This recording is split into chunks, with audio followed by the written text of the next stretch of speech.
दोस्तों नमस्कार। आज मैं उपस्थित हूँ भारतीय संविधान से वन लाइनर क्वेश्चंस को लेकर। इन सवालों को अक्सर परीक्षाओं में पूछा जाता है। आइए शुरू करते हैं। इससे पहले हमारे चैनल को आप सब्सक्राइब कर लें और तथा बेल आइकन को दबा दें ताकि आने वाले वीडियो की जानकारी आपको मिल सके। शुरू करते हैं। चलिए, पहला सवाल है, भारतीय संविधान के प्रारूप समिति के अध्यक्ष कौन थे? तो दोस्तों, प्रारूप समिति के अध्यक्ष जो थे वो भीमराव अंबेडकर थे। अगला सवाल है, प्रारूप समिति में कितने सदस्य थे? तो 7 सदस्य थे।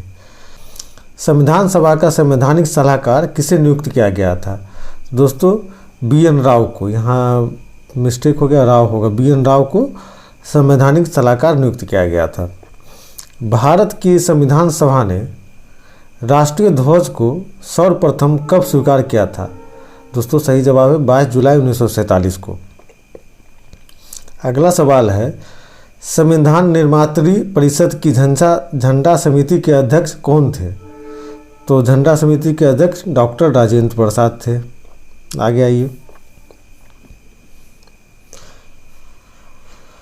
भारत का संविधान पूर्ण रूप से कब तैयार हुआ? तो भारत का संविधान 26 नवंबर 1949 को तैयार हुआ था। 26 नवंबर 1949 को। अगला सवाल है, भारत का संविधान किस तिथि को अपनाया गया था? दोस्तों, जिस दिन निर्माण हुआ था उसी दिन अपनाया गया था, 26 नवंबर 1949 को। अगला सवाल है, भारतीय संविधान कब लागू हुआ? तो 26 जनवरी 1950 को पूर्ण रूप से लागू कर दिया गया था। BR अम्बेडकर का संविधान में निर्वाचन कहाँ से हुआ था? तो दोस्तों, याद रखिएगा, बम्बई प्रेसिडेंसी से अम्बेडकर जी का निर्वाचन हुआ था, बम्बई प्रेसिडेंसी से। किस वर्ष में जनगण मन को भारत के राष्ट्रगान के रूप में अपनाया गया था? तो दोस्तों, 1950 में 14 जनवरी को। ठीक है। अगला सवाल है, भारत का संविधान निर्माण में संविधान सभा को कितना समय लगा था? तो दोस्तों, संविधान निर्माण में 2 वर्ष 11 माह 18 दिन लगा था। 2 वर्ष 11 माह 18 दिन। अगला सवाल है, प्रस्तावना में 42वें संविधान संशोधन द्वारा किन किन शब्दों को जोड़ा गया था? दोस्तों, बहुत महत्वपूर्ण सवाल है, अक्सर इस सवाल को पूछा जाता है। तो जो 42वां संविधान संशोधन 1976 में हुआ था, उसमें प्रस्तावना में समाजवादी, पंथनिरपेक्ष, अखंडता, मतलब 3 शब्दों को जोड़ा गया था। समाजवादी, पंथनिरपेक्ष और अखंडता। पंथनिरपेक्ष को हम लोग धर्मनिरपेक्ष भी कहते हैं। अगला सवाल है, भारत एक गणतंत्र है, इसका अर्थ है? इसका अर्थ है भारत में वंशानुगत शासन नहीं है। आगे आइए। अगला सवाल है, संसद के लिए राष्ट्रपति का अभिभाषण कौन तैयार करता है? बहुत महत्वपूर्ण सवाल है, अक्सर पूछा जाता है। संसद के लिए राष्ट्रपति का अभिभाषण केंद्रीय मंत्रिमंडल द्वारा तैयार किया जाता है। याद रखिएगा, राष्ट्रपति का अभिभाषण केंद्रीय मंत्रिमंडल द्वारा तैयार किया जाता है। अगला सवाल है, भारत में न्यायिक पुनरीक्षण की संकल्पना किस देश के संविधान से ली गई है? दोस्तों, अमेरिका के संविधान से ली गई है। अगला सवाल है, भारत के संविधान में सम्मिलित समवर्ती सूची किस देश की देन है? तो दोस्तों, ऑस्ट्रेलिया की देन है। यह सवाल बहुत बार आपको एग्जाम में दिखा होगा। आगे आइए। अगला सवाल है, भारतीय संविधान में किस प्रकार की शासन प्रणाली की व्यवस्था की गई है? दोस्तों, संसदीय शासन प्रणाली की व्यवस्था की गई भारतीय संविधान में। यह ब्रिटेन से लिया गया है, याद रखिएगा। अगला सवाल है, भारत में राजनीतिक सत्ता का प्रमुख स्रोत कौन है?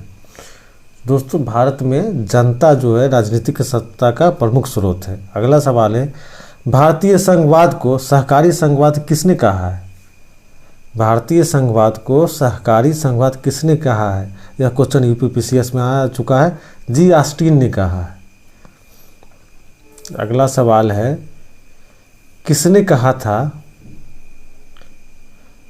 भारत अर्ध संघात्मक राज्य है? किसने कहा था भारत अर्ध संघात्मक राज्य है? तो केसी व्हेयर ने कहा था। किसने कहा था? केसी व्हेयर ने। अगला सवाल है, भारतीय संविधान के मूल पाठ में कितनी अनुसूचियां हैं? दोस्तों, मूल पाठ में 8 अनुसूचियां हैं।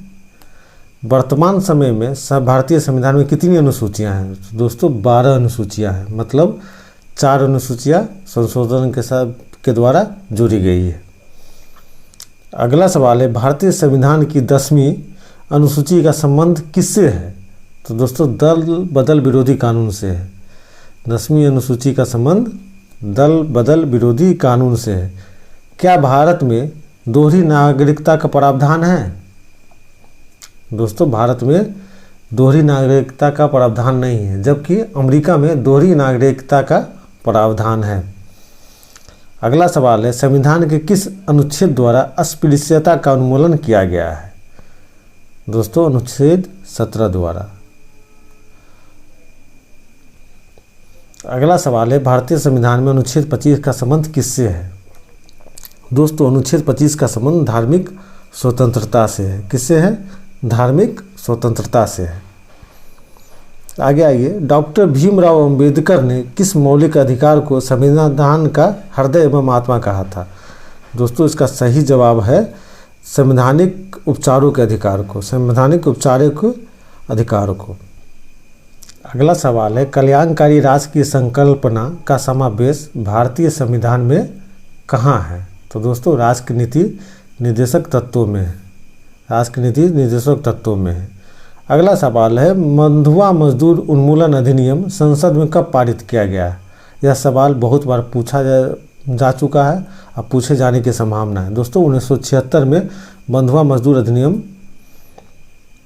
पारित किया गया था। अगला सवाल है, कामराज योजना का उद्देश्य क्या था? तो दोस्तों कामराज योजना का उद्देश्य भारतीय राष्ट्रीय कांग्रेस को जीवंत बनाना था। बहुत महत्वपूर्ण सवाल है। भारतीय राष्ट्रीय कांग्रेस को जीवंत बनाने कामराज योजना का उद्देश्य था। अगला सवाल है, किस संविधान संशोधन द्वारा भारतीय नागरिकों के लिए 10 मूल कर्तव्य जोड़े गए थे? दोस्तों याद रखिएगा 42वें संविधान संशोधन 1976 द्वारा मौलिक कर्तव्य जोड़ा गया था। अगला सवाल है, भारतीय संविधान के किस अनुच्छेद में भारतीय नागरिकों के मूल कर्तव्य शामिल है? अनुच्छेद 51 क। भारत के राष्ट्रपति के उम्मीदवार के प्रस्ताव का अनुसमर्थन कितने निर्वाचकों द्वारा किया जाना चाहिए? तो दोस्तों याद रखिएगा जो प्रस्ताव का अनुमोदन कम से कम 50 निर्वाचकों के द्वारा किया जाना अनिवार्य है। इसके साथ एक बात और याद रखिए कि उपराष्ट्रपति में 20 प्रस्ताव होना चाहिए, राष्ट्रपति में 50। अगला सवाल है, भारतीय राष्ट्रपति के उम्मीदवारों की कम से कम कितनी आयु होनी चाहिए? तो दोस्तों 35 वर्ष। आगे आइए, एक महत्वपूर्ण सवाल है, राष्ट्रपति का रिक्त स्थान भर लिया जाना चाहिए कितने महीनों में? तो दोस्तों याद रखिएगा 6 माह में राष्ट्रपति का जो रिक्त पद है उसको भर लिया जाना अनिवार्य है। दोस्तों आगे बढ़ने से पहले आप लोग को कहना चाहेंगे कि इस तरह का हम बहुत वीडियो लेके आते हैं, आप मेरे चैनल को सब्सक्राइब कर लें ताकि आने वाले वीडियो की जानकारी आपको मिल सके। अगला सवाल है, भारत का कार्यपालिका का अध्यक्ष कौन होता है? तो दोस्तों राष्ट्रपति कार्यपालिका का अध्यक्ष होता है। भारतीय संसद का संयुक्त अधिवेशन कौन बुलाता है? तो संयुक्त अधिवेशन बुलाता है राष्ट्रपति। याद रखिएगा।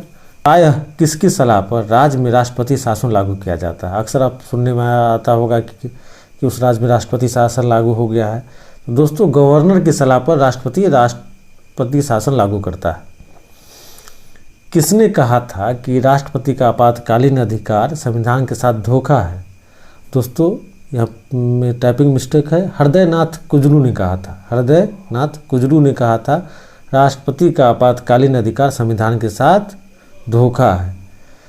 अगला सवाल है, भारत में वित्तीय आपातकाल की घोषणा आज तक कितनी बार की गई है? दोस्तों याद रखिएगा कभी नहीं की गई है। वित्तीय आपातकाल भारत में कभी भी लागू नहीं की गई है। अगला सवाल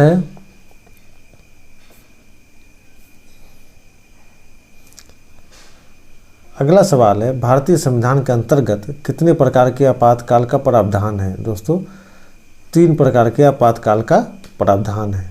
आगे आइए, राष्ट्रपति शासन अधिकतम कितने वर्ष तक लगाया जा सकता है? तो दोस्तों याद रखिएगा बहुत महत्वपूर्ण सवाल है, 3 वर्षों तक लगाया जा सकता है राष्ट्रपति शासन। संसद के लिए राष्ट्रपति का अभिभाषण कौन तैयार करता है? तो दोस्तों केंद्रीय मंत्रिमंडल द्वारा राष्ट्रपति का अभिभाषण तैयार किया जाता है। आगे आइए, अगला सवाल है,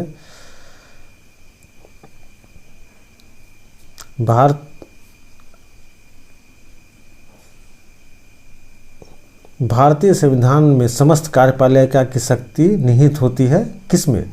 तो राष्ट्रपति में। समस्त कार्यपालिका शक्ति राष्ट्रपति में निहित होती है। भारत के उपराष्ट्रपति निर्वाचित होते हैं संसद के दोनों सदनों द्वारा। संसद के दोनों सदनों द्वारा। अगला सवाल है, राज्यसभा के सभापति कौन होता है? दोस्तों, राज्यसभा के सभापति उपराष्ट्रपति होते हैं। याद रखिएगा, उपराष्ट्रपति होते हैं। जो व्यक्ति संसद का सदस्य नहीं है केंद्रीय मंत्री रह सकता है? जी हाँ, रह सकता है 6 माह तक। कितने दिनों तक? 6 माह तक। लाभ का पद परिभाषित हुआ है किसके द्वारा? तो दोस्तों, लाभ का पद परिभाषित हुआ है सर्वोच्च न्यायालय द्वारा। अगला सवाल है, कोई पद लाभ का पद है या नहीं, उसका निर्णय कौन करता है? दोस्तों, संसद इसका निर्णय करता है। आप मेरे चैनल को सब्सक्राइब कर लें, अब बेल आइकन को दबा दें ताकि आने वाले वीडियो की जानकारी आपको मिल सके। आपने अपना समय दिया, बहुत बहुत धन्यवाद।